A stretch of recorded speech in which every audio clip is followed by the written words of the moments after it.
Please welcome Mike Karanikolas and Michael Mente, co-founders and co-chief executive officers, REVOLVE, and Marcy Medina, West Coast Bureau Chief, WWD.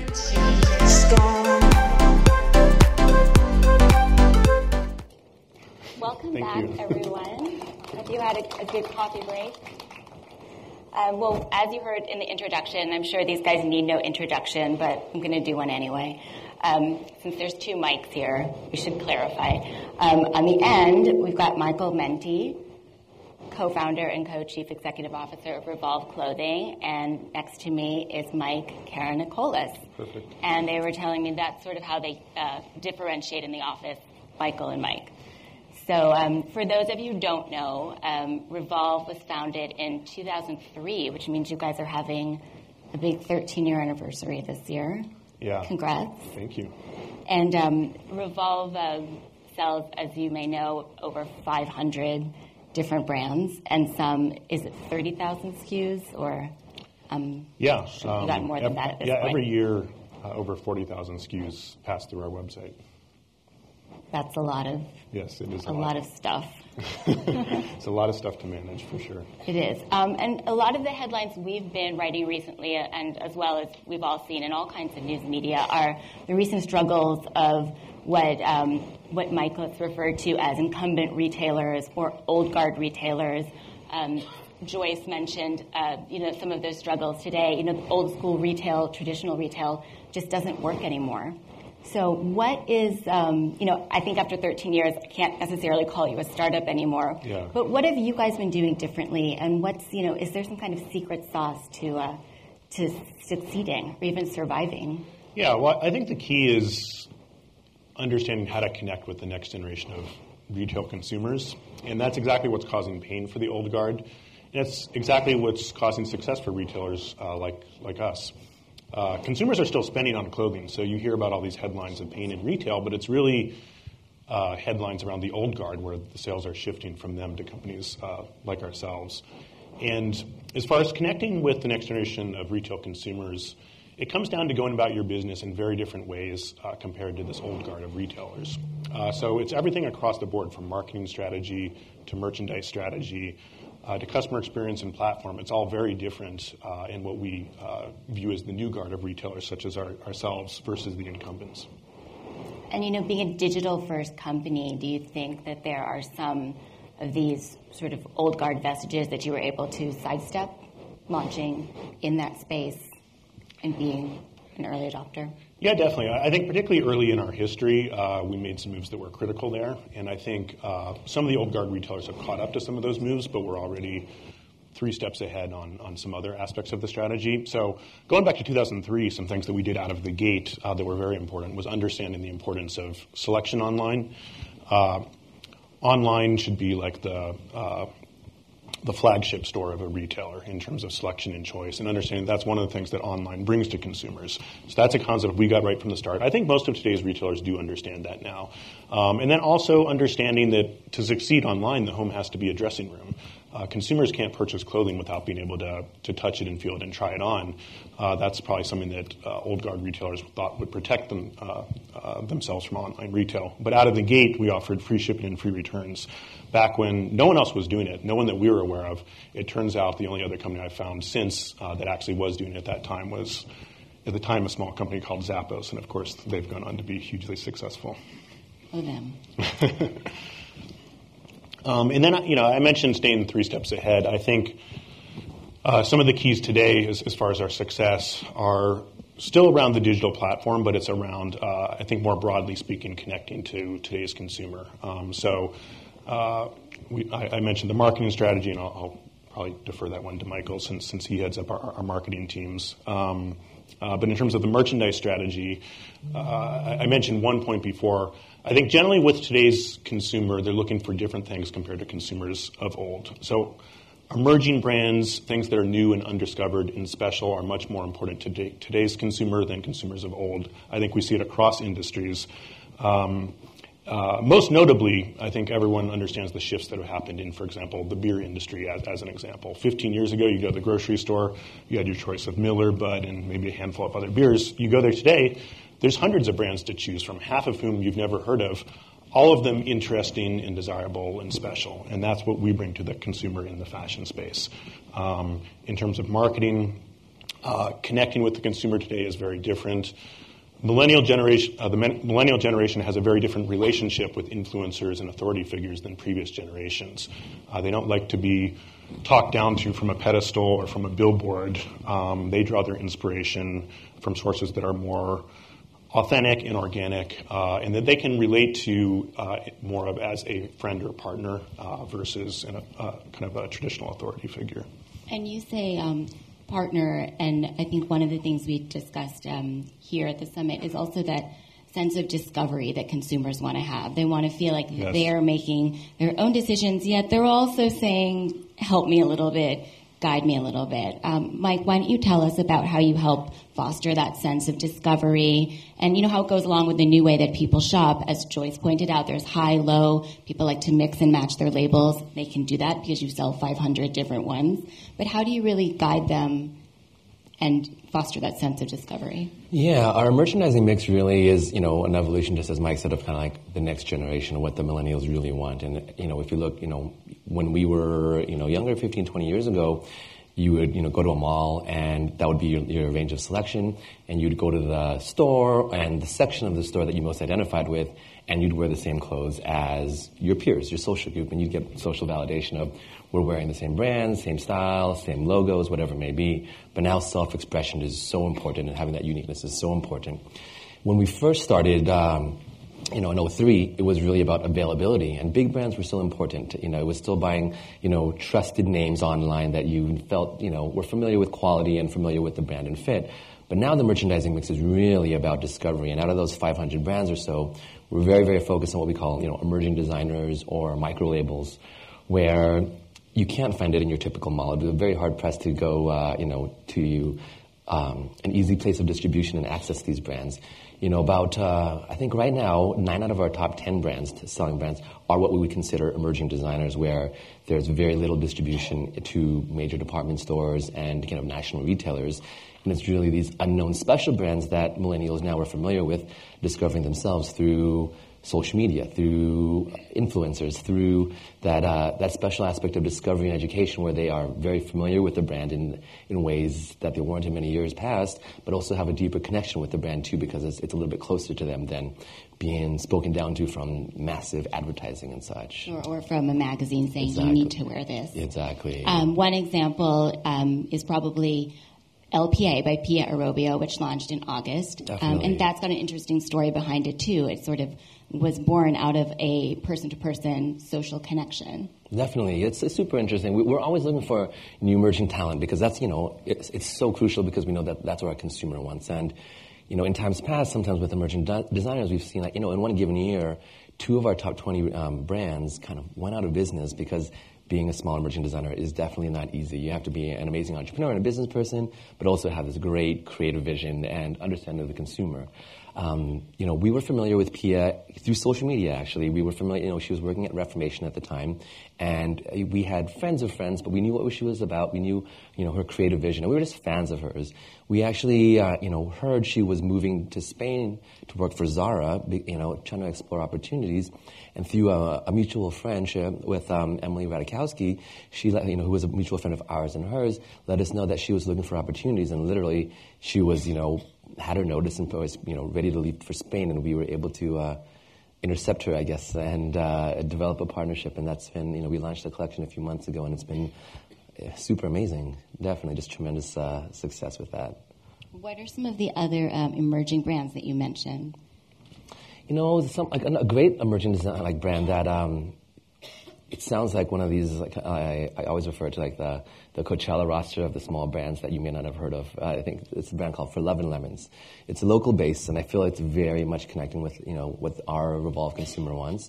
And to us, in our world, it feels like a big established brand. But if you take a big step back and look at the global and the kind of national scale, I still feel it's a very, very small brand. And it's a great example of what our consumer wants and what they're gravitating towards. Definitely. I'm seeing the trend with micro-influencers and micro mini brands, micro big brands. Definitely. One thing I wanted to ask you both is how the advent of instant fashion or see now, buy now, wear now, order now, just everything being so immediate, as well as the evolution of the actual traditional fashion show schedule, how has that changed how you have to do business?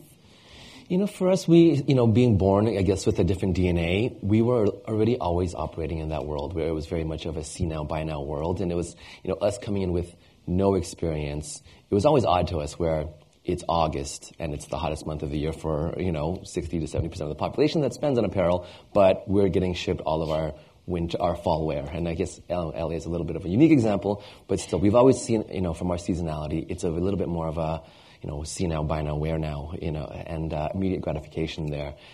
Maybe we've seen at, the designer price point when there's special runway shows and there's like a limited selection and it's very spoken to. An old cycle, you may buy in advance and wear because it's, so limited. But for our Revolve zone, it's always been about what am I doing now? What do I need to wear? What's important to me in my lifestyle now? And shopping for that immediately. So that's kind of, we've always been in that zone. I think it's important. It's good to see that everyone's adjusting and understanding and listening to the consumer now. Definitely.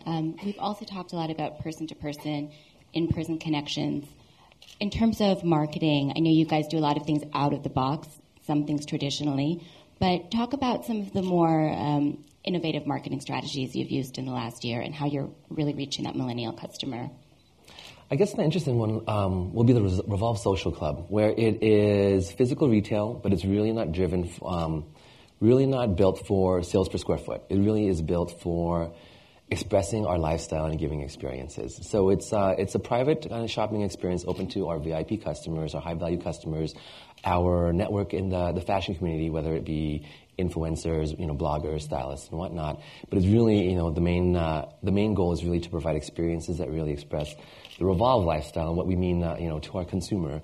And I think that also goes back to old marketing strategies used to be, a campaign, one image that was really as contrived as possible to represent a certain aspect of lifestyle. And we know that the consumer now looks at these images and it's just kind of just sees so many and kind of is overwhelmed, and you don't really connect with, an amazing glossy billboard with one of the most beautiful people in the world in a glamorous setting that's just not relatable. And what we try to do is really create real-life examples with people you may or may not know, with your friends in your peer group that represent the amazing lifestyle that you want. And I think the Social Club is a great way for us to do that in our backyard on a regular basis. Right. And there's some commerce that takes place there, but it's by no means the main mandate of this space, right? Definitely. There's definitely some commerce that takes place there, but the real goal is that engagement on the website over the long term. And we know that, coming to the Social Club to shop is great, but we also know that going on your phone every morning and seeing new arrivals is even better. Definitely. But speaking of commerce, you used to have a physical store on Melrose, Yes. which is quite close to where Social Club is now. And you also had a really successful pop-up at the Grove earlier this year. So tell me, as far as brick-and-mortar retail goes, is that still something that's on the table for Revolve? So for us, our more recent experiences with physical retail have been tremendously successful. The pop-up store that we did at the Grove vastly exceeded our expectations. We were open for a 2-month period, and it was actually profitable, which really surprised us because it was more of a marketing event for us than something we were trying to make profitable. So I think the future of physical retail is strong, and I think it could play a role in our future. But for us, we have so much going on right now that it's not an area of focus. Got it. In terms of other areas of focus, you've had a really successful acquisition of Alliance Apparel last year in March of 2015, and bringing in some existing brands to your portfolio, and then you've also added 6 in a little less than a year. So what's next with that? I mean, I know it helped bring you some manufacturing capabilities that you didn't have before.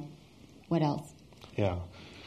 Well, as far as Alliance goes, we want to continue to pursue and build on that strategy. We think they're turning out the kinds of brands and designers that is exactly what our consumer is looking for. So we're looking to add on top of what we've already done this past year. And while we do have internal targets, for us the most important thing is the quality of what we do. So we want to grow it as fast as we can, but we also want to make sure we're doing it in the right way. So it's going to come down to how well we're able to find new design talent, how well we're able to come up with new concepts for our consumer. And we think there's a lot coming there, but it's kind of TBD exactly when and what that looks like.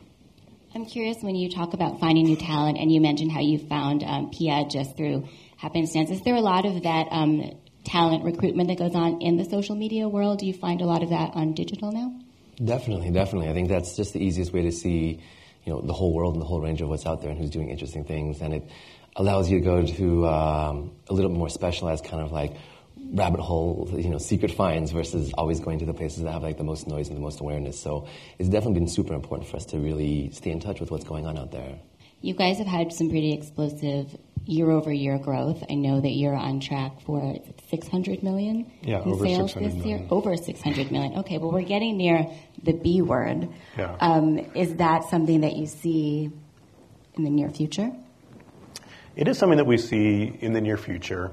Whether we get there next year or the year after is still TBD. But growth continues to be strong, and internally we're projecting that by 2018 we'll hit $1 billion in sales. Wow, that's amazing. So what is next for Revolve here in Los Angeles, internationally? Do you want to take that? Yeah, Michael? sure. I think that's one thing that we always balance, kind of we alluded to 2 times, both with physical retail as well as new lines, is that it's the balance of doing what we currently do better and better. And I think there's a lot of opportunity there. And I think that's, always one of the best opportunities is just making meaningful improvements to what we're already doing. But of course, also balancing layering on new opportunities. So it's always a continual balance there. Long-term wise, that first billion and beyond, we really do think that international will be very, very important. And I think that's one thing that we are wary of the challenges and are thinking several years out, literally actually heading to China tomorrow to really, begin and learn and understand, where we feel that it's not the type of thing that we can do very quickly. It'll be the type of thing that we will, take years of work and foundation laying and understanding. And we'll begin the work now because we think that, 2018 and beyond, I think it's a huge opportunity. And we've really proven that the global consumer is excited about what we're doing, and they are coming to us, and we need to make it, the consumer experience easier and better for them as well. Those are good goals to have. Everyone's got a lot of work to do in the next year or two. I think we've got to wrap it up because we want to be able to open it up to questions from the audience. We have a few minutes for that. So does anyone have any questions? Hi, Mike and Michael. There was a little bit mention of acquisitions up on stage, and I was wondering if you could maybe just kind of add a little bit more color on that. But when you think about acquisitions moving forward, are you really focusing in mainly on those emerging new brands, or would you ever consider something, what you might call the old guard? How do you look at that moving forward? Thank you. Yeah. I think all acquisitions we look at on a case-by-case basis. I think it's unlikely we'd be interested in something that one might call the old guard of physical retail. But I think with any acquisition, it's all about understanding how it fits into what we do. Can we add a lot of value there that might turn around the company or accelerate the growth in a substantial way? So for us, it's typically been emerging designers and things of that nature that we've looked at. We also do think we have a great e-commerce platform in general and a great organizational expertise in connecting with the next generation of consumers. So an acquisition that we felt could plug into that infrastructure and that know-how is also something that we'd be interested in. Awesome progress, and thanks for speaking with us today. Curious if you could speak to maybe 1 or 2 tactical things that you're doing that are making that customer experience easier and better, as you alluded to, or the 3 steps ahead that really made an impact for the business. Yeah. Curious to hear about that. Well, from a marketing standpoint, we talked a little bit about it, but we've made a lot of moves to connect with this generation of consumers. So our marketing strategy is very different. As many of you who follow us know, it's very centered around influencers and social media. So I'd say that's an important tactical move that we made over the course of the past really 4 years to focus our marketing efforts in that way. And a few other things that we mentioned as well. From a merchandise standpoint, understanding the importance of emerging designers and things that seem special to the consumer. I think understanding the importance of a larger assortment and of constantly turning product. Today's consumer doesn't want new product 4 times a year, like in the traditional schedule. They don't even want new product every month of the year. They want new product every single day. That's what excites them. They want to be able to visit your website or your store and see something new and fresh and exciting. So that's something that we've done. We've made a commitment to. So every day on Revolve, there's hundreds of new styles. So it's interesting to our consumers every day.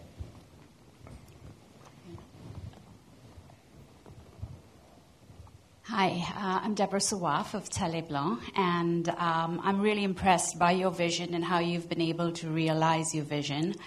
I know that you do mostly contemporary brands. Do you think that Revolve would be interested in emerging luxury brands at some point? No, definitely. And would it be accessories, or is it only restricted to apparel or accessories? Yeah, well, one thing that's public, but not something that we don't talk about quite as much, is that we also run a website called Forward, FWRD.com. And it's about 20% of our business, and it's very much focused on the luxury world. There's, our biggest brands being like Saint Laurent or Givenchy, Isabel Marant, and, that world of fashion. And I think that's, going back to also the acquisition, question, I feel like that's a good example of us leveraging the core infrastructure of Revolve into adjacent segments and leveraging, all the capabilities through and through, and with a smaller team where if Forward was to be able to build the entire infrastructure for it to succeed, it would be just a much bigger challenge, and it would take quite longer. So in that zone, we're actually very active in that world. It's actually a fast-growing segment of ours, and it's an important part of our long-term growth strategy. Okay, thank you. Hi. So in the digital and retail world, there's the cautionary tale of Nasty Gal, and I was wondering, what do you think people can do to not be the next Nasty Gal? Because they receive so much buzz and press, but at the end of the day, some of the fundamentals were not there. Definitely. What do you think, though? Do you have any tips on how to avoid that, though? I think that, this is one thing not specific to Nasty, but I think it's to all emerging businesses, that there's, there is growing too fast is a challenge. And I think we've had the luxury of, at sometimes, being in business and, compounding growth for 13 years to reach our scale. Whereas, when they're growing at, so you've seen some crazy numbers at, 2,000% in a year. I think regardless of what business you're in, that's going to be extremely challenging. Particularly challenging when you're dealing with, physical product as well and scaling and building a team. And I think that's one thing where scale is, I think we're all, when the opportunities are there and you're blessed with the opportunity to grow, of course we all want to, seize that. But at the same time, growing as fast as you can keep up with, I think, is super key. And it's sometimes, it sounds crazy to skip growth opportunities when they do exist. But if you can't keep up, they're equally dangerous as well. Yeah, and I think building on this idea of growing too fast is the idea of expectations that were maybe too high. Nasty Gal originally took on venture capital investors, which are great. They can add a ton of value to the business, but the way in which they run businesses and what they expect out of businesses are very different from, say, private equity investors or other types of investors. With venture capitalists, they're looking to hit a couple home runs paired with maybe a dozen strikeouts. So anytime you as a business decide to take on a venture capital investor, you need to understand that you could just as easily become a strikeout as a home run.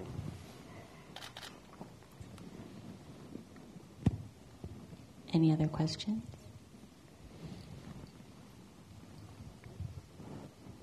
Hello. I was curious, just to take it back to social influencers, you guys obviously are working with them on a daily basis. What is your perspective on FTC guidelines and how that's going to impact the authenticity of their content with you?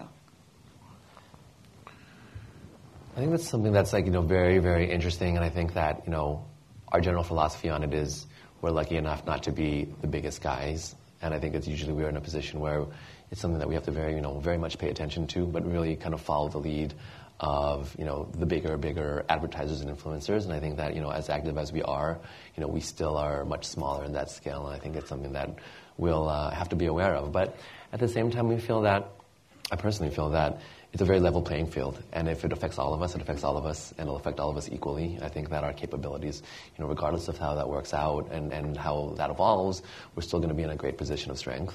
Yeah, and I think it's about the way in which you work with influencers. So regardless of whether there's a required hashtag or not, I think consumers can sense with or without the hashtag what is content that's more authentic versus what is content that the influencer wouldn't be doing if kind of the sponsorship or payment wasn't there. So I think that's one thing that's been very differentiated about our social media strategy versus some larger companies is we're building experiences and stories that are authentic, where whether or not any payment is exchanged, and it often is not, we're creating parties and experiences that these influencers want to experience, and we're creating clothing and brands that they want to wear. So I think that's the key with consumers, and I think they can understand that through the stories that we tell on social media. So notice that you have about 600 employees. Does that sound about right? Yes. Yeah. Curious, with you being such a quickly growing company, where you've invested in talent, what area you've invested in the talent that you have on board most heavily? I think honestly across the board, and I think it's maybe too cliche, but I think that's another important thing for us is that we've had 13 years to really build great teams through and through. I think it's been all over the 13 years has been done at different times where certain areas we had to be great at first, and there's certain areas now that weren't great at in the times past that we need to improve. But across the board, from the merchant side, the design side, the buying side, to the technology side and such, it's just super key, and that's the quiet super secret to our success is really being able to build a great team over time. Yeah, and I think having a team that really works well together and understands each other is important. So a great team is critically important, but it's also important to understand there's only so much of an extent that you can buy the great team. The great team, I think, has to be developed and fit in culturally and mesh well with everyone. So most of our critical roles have actually been with the organization 5, 6, 7, 8, 9, 10 years even with most of our critical roles. So we do make the occasional free agent acquisition, but it's largely homegrown talent, and I think that's been a critical role to factor in our success. Amazing. Well, thank you so much. I think people probably have lots more questions for you, so we'll have to try and grab you later. But thank you so much to both of you. I think despite the fact we're here at a digital conference, it's about fast-moving technology. It really seems like slow and steady wins the race, and there's a lot of old school lessons that you guys are using to great success. So thanks for sharing. Thank you.